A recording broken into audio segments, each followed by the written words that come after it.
Hey there, and welcome to my channel. I am your host, Dancing Johari, and well, I've got a big project planned. I started this before spooky season started, per se, and I know we're technically after spooky season now, but you'll just have to indulge me. I have to get this done. Also, if you're wondering about my glasses, well, I actually am wearing glasses full time now. I used to just wear reading glasses, but the cool thing about these glasses is they have a trick. They have hidden magnets. Check out Pair Eyewear.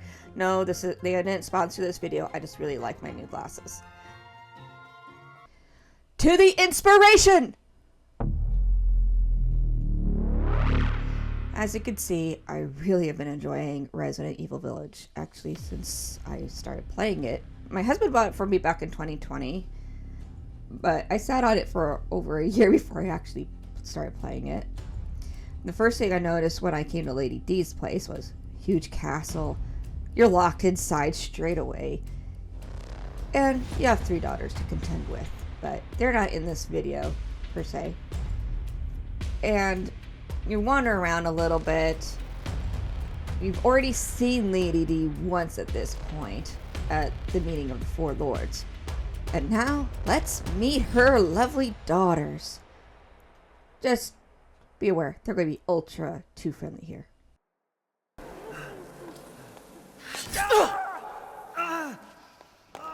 Man blood.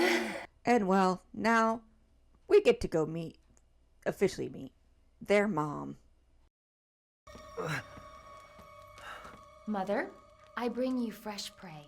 You are so kind to me, daughters. Now, let's take a look at him. Well, Ethan Winters. And here she is, the voluptuous, beautiful, and very tall Lady D. I mean, she's 9 foot tall. You can see how much she dwarfs her daughters by just her massive magnificence. And yes, she drinks blood. So now, just so you know, you can go ahead and get a figure in the game from the extra content shop once you get some points. I went ahead and bought her just so I can show you our full inspiration in all her beautiful, unmoving glory. Because here she's like a statue. She is magnificently huge. She's got a really unique style dress that really hugs every inch of her curves like a glove.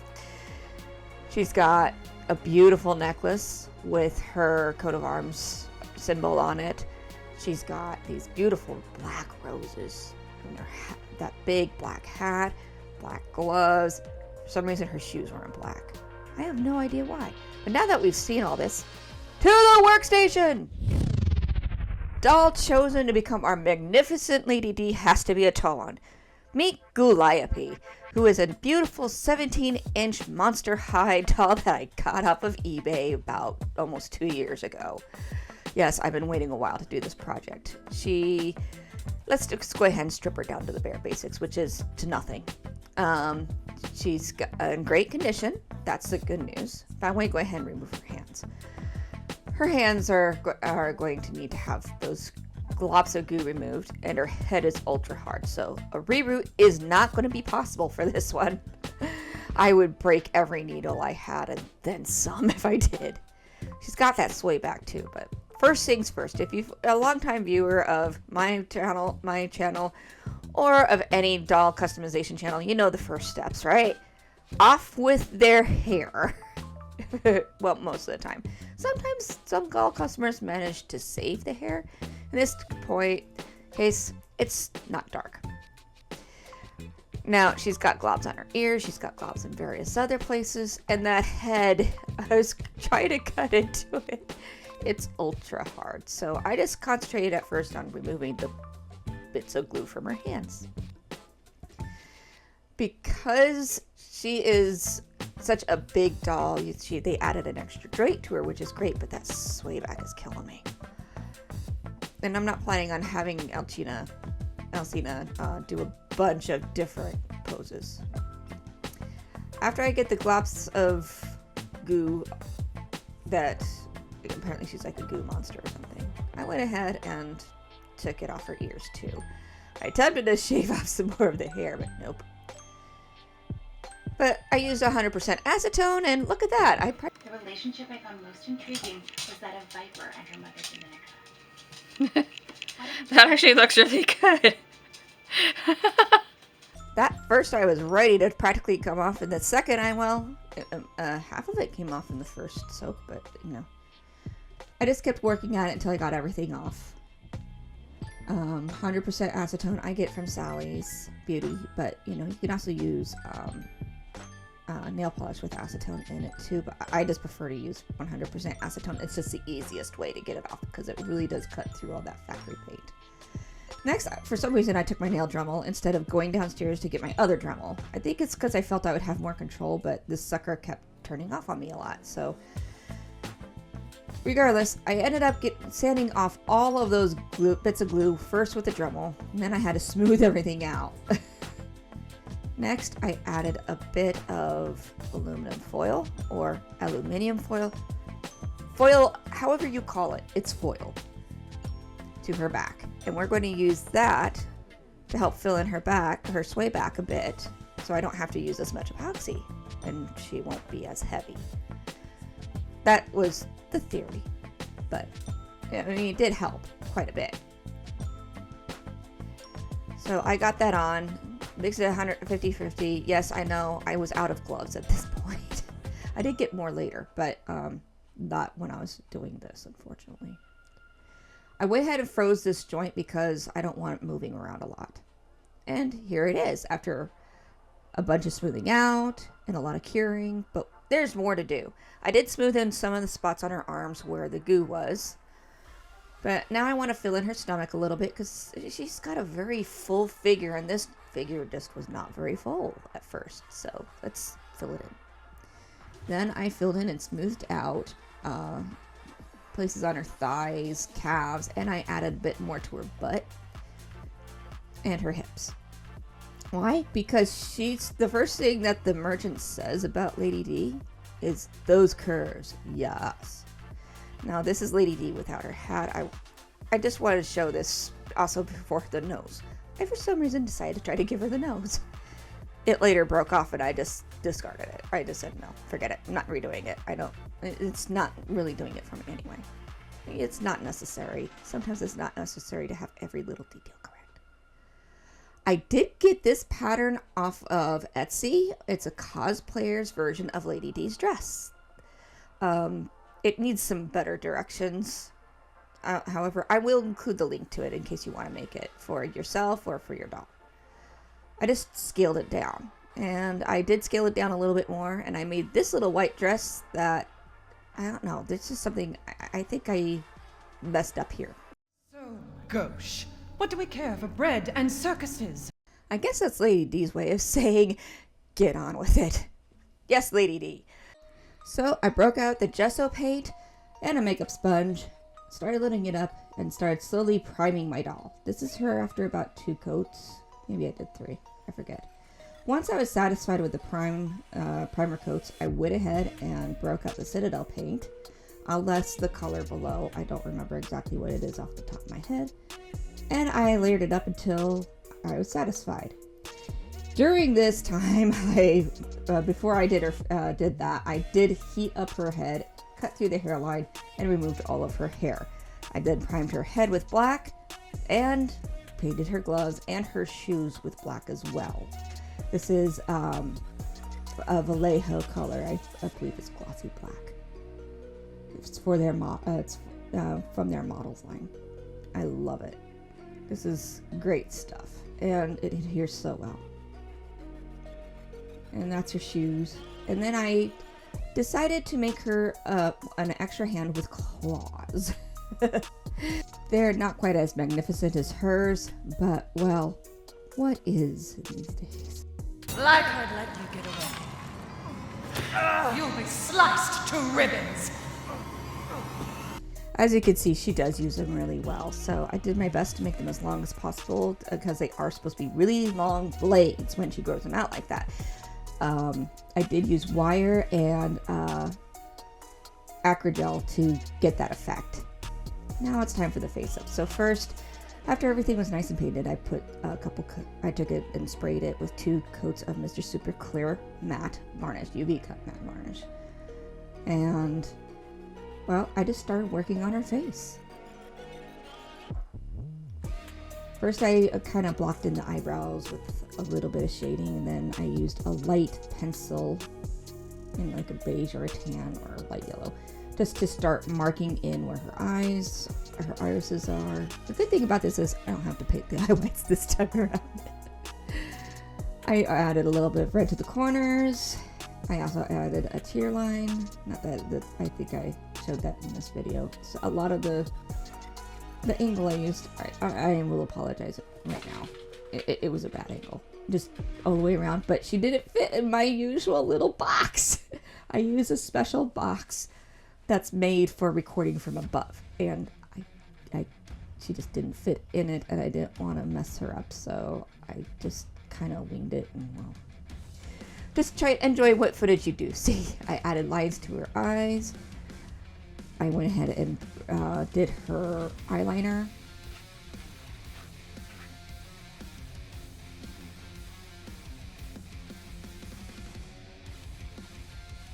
Added in a little bit of a lash at the corners just to kind of get that started. Then I started with an orange color at the top to give it a little bit of a gradient as well as shading. Then I went in with the yellow. Her eyes are yellow. They are gloriously yellow, and you have to do it right. As best I did my best. I hope I did it right. I hope you guys enjoyed how she comes out. Then I went ahead and did some shading. In this case, it's her eyeshadow. Sorry.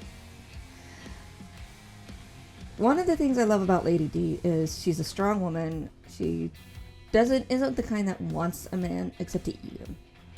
That's kind of the fun thing about her. She prefers the company of women, in case you guys didn't know that. And that's not a bad thing. I mean, she's got her girls. She's like, I don't need a guy. It's kind of a lesson of you don't have to be paired up with somebody to be happy, I guess, here. Anyway, but she is a glorious monster, and I wish that they had done more with her. Now, on this one, I felt like I had to do as best as I could to honor that scene where she was putting on her lipstick and get it that beautiful, glorious red.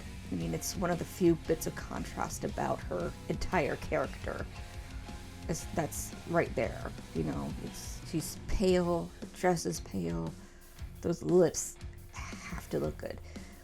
I wasn't getting it where I wanted to with the pencils, so I broke out my gouache paints, and I just started adding and carefully painting them in, and I think in the end she came out really good. I also tried to give her a bit of a smile because I imagined she would be smirking if she was on the hunt. She seems to enjoy the hunt. I mean, John and I quote this one scene. I'm not going to show it here, but there's this one scene where you come into my house, you lay your filthy man hands on my daughters, and now I catch you trying to steal my property. How dare you? Then she pushes him through the floor and says, rest while you can, because I will hunt you, and I will break you. My husband loves it when I actually do it in Lady D's voice as best I can, and he always is saying that I nail it. I wasn't trying to do that here. That actress is so good. I love how she voiced Lady D. I love the mannerisms. I love everything about Lady D. She is definitely what you expect of a very hoity-toity, very haunty, old vampire noblewoman. Alright, as you can see, we on the second coat we continued to build up colors and layers. I added more of a smoky eye to her, and then I broke out the gouache to add in more details to those eyes because some of it was just getting a little bit lost. Like the edges of the eyes didn't look dark enough, and it needed a little bit more of shading at the top, so I just played with everything till I was happy. But yeah, this is one of the reasons why I wanted to do Lady D. I just love the character. She was my favorite villain. I think they killed her off way too quickly and way too soon in Resident Evil Village. Every player that I've seen that has played that, I mean, Jacksepticeye, I know, agrees. I think he thinks the same thing. He loved facing her, and he was all about the big booba. Jacksepticeye, if you watch this video, I will be so happy. I doubt it, but if you do, just know I watched that video. I laughed so hard every time you called her Big Booba, but I loved every minute of it, of seeing you lusting after her right up until the end. Anyway, and we've continued to work on her eyeliner again, building up color, trying to get the shape just right, added in her pupils. Actually, in this that view wasn't too bad. Most of the views I saw was me and my hands. Like that! Right there. I am so sorry, guys. I really am. If I ever do another big doll like this, I will make sure I get a bird's eye view, meaning straight down. Because I don't want you guys to not be able to see what I'm doing. I drew in with a pencil, I went ahead and drew in some baby hairs. Because she's going to get a wig. And I went ahead and darkened the inside of her nostrils. Continue to fine-tune things. So if you guys have played Resident Evil Village or any of the Resident Evil games, who was your favorite villain? I would love to see that in the comments below. Also, all the materials I used, if you are wondering, there was going to be a huge list, as well as places to contact me, places to follow me, like on Instagram, for instance. And I would love to see more people commenting, and please just comment. I don't care if you say something bad. I am always very gracious about it. I love to take criticism. I don't love to take criticism. Who does? I do like it when people tell me what I'm doing wrong in my videos so I can try to fix it. If that includes my voiceovers, just let me know. Maybe I'll hire somebody. I could hire a friend from England. She has a great, fabulous voice. She'd probably do way better than me, but I have to write her a script. Wouldn't that be fun? After she was all done, I added glossy air dry varnish to her lips and to her eyes. And I used this, for some reason, used a very tiny brush for this. I'm used to having to do it on much smaller dolls, can you tell? She has lower eyelashes. I did not draw in the upper eyelashes because we're going to add those later. She's going to get 3D, baby. Once everything was dried and I was satisfied with it, I got some lace out and well, not lace. This is actually stuff for making lace front wig caps. But it's a very non-stretchy material, this part. I should have gotten something stretchier, but I did the best I could. Anyway, I dyed it as best as I could black because it was beige. Then I sewed an elastic ring around the edges, turned it right side out, and then I started pinning on and sewing wefts. This was my second attempt at her wig. The first one I had attempted to hand sew the whole thing, and it looked okay, but mostly it did look right. It didn't look right, and I was not satisfied with it, so I broke out the wefts. I even ordered more just for this project. Here she is after a quick boil wash also, to make all the hair lay down as flat as possible, except that she's got a crown of short hairs at the top that just are not behaving, so we're going to make them behave with a flat iron and a butter knife. The trick to this is using the flat iron to heat up said butter knife, and then putting the butter knife without burning yourself or melting the hair, so be careful, you can melt the hair. Luckily nylon can take quite a bit of heat, but if you're using Kanekalon, keep it on low. Anything else, keep it on low or just do a boil wash. It's just better that way. Some fibers just do not take heat. So be aware of what you're using when you make your wigs or when you reroot. There we go. We got everything nice and flat to where I wanted it. And a little bit of style has started. We've got her side part done. But now we got to gather up some hair, sweep it away from her face. Because, yeah, it's in her face. There we go. Now we're going to go ahead and use a little miniature elastic. I mean a very small elastic, like those little tiny ones that you get from the crafting section at Michael's, or you find them in Target in the hair section. Tiny. And I secured that off to one side. Next, I started taking plastic straws and bobby pins. And I used the bobby pins to help me section as if they were a duck clip. And I used straws and I trimmed them and I curled her hair.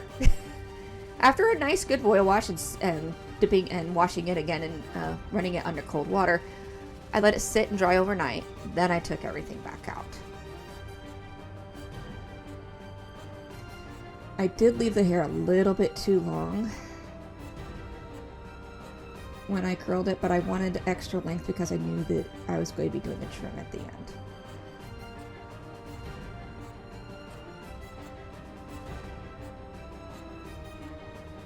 But honestly, I do kind of like how this came out.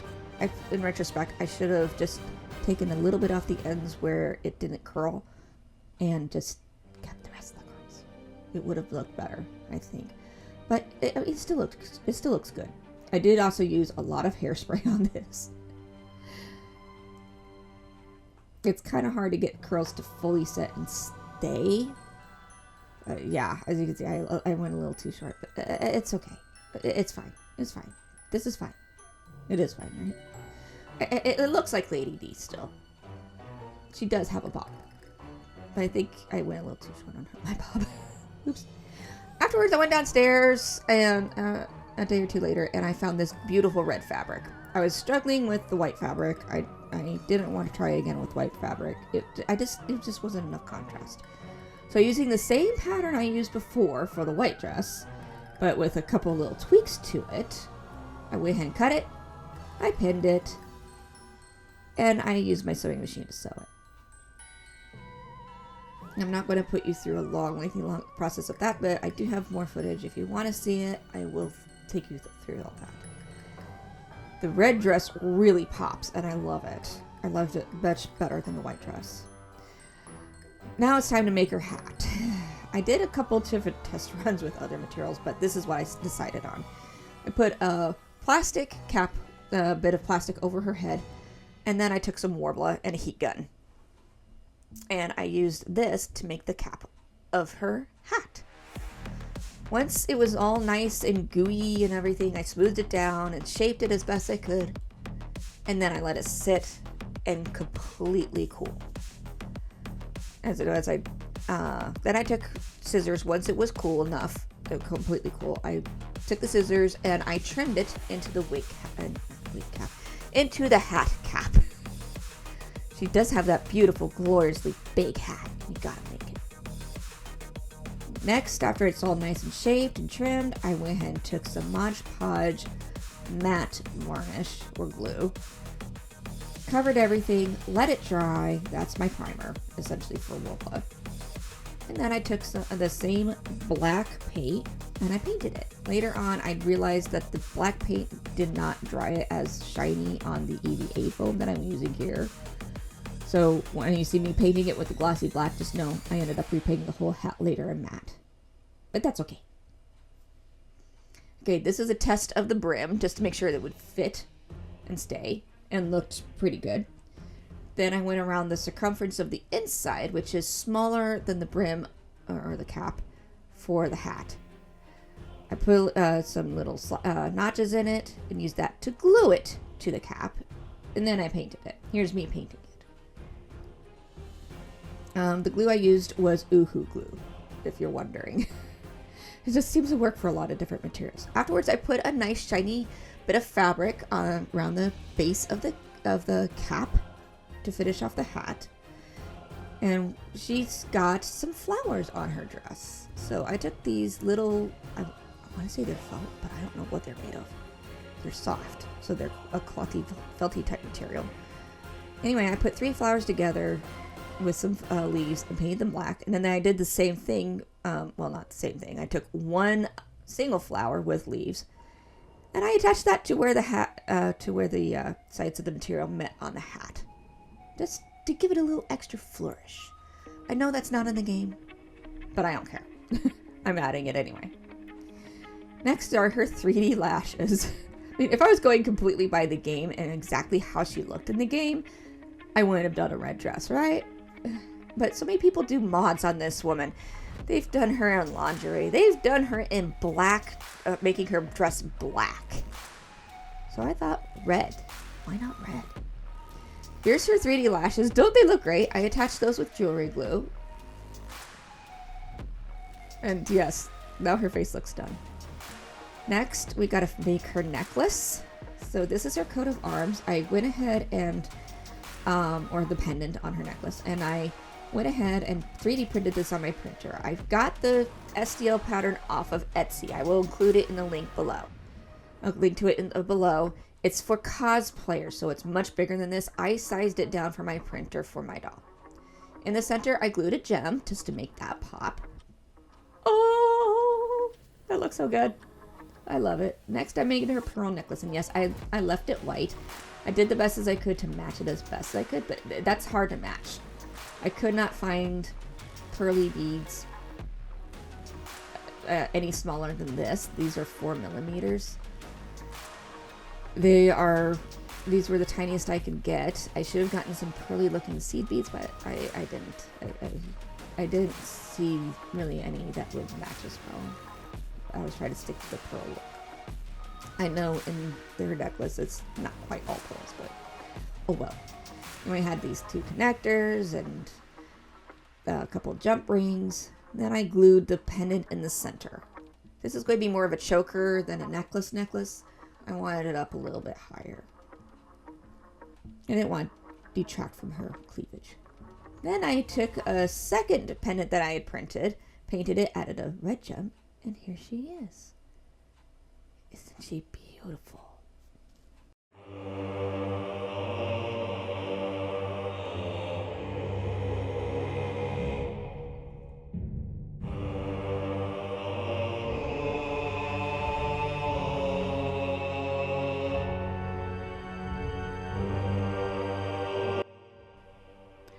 Another night.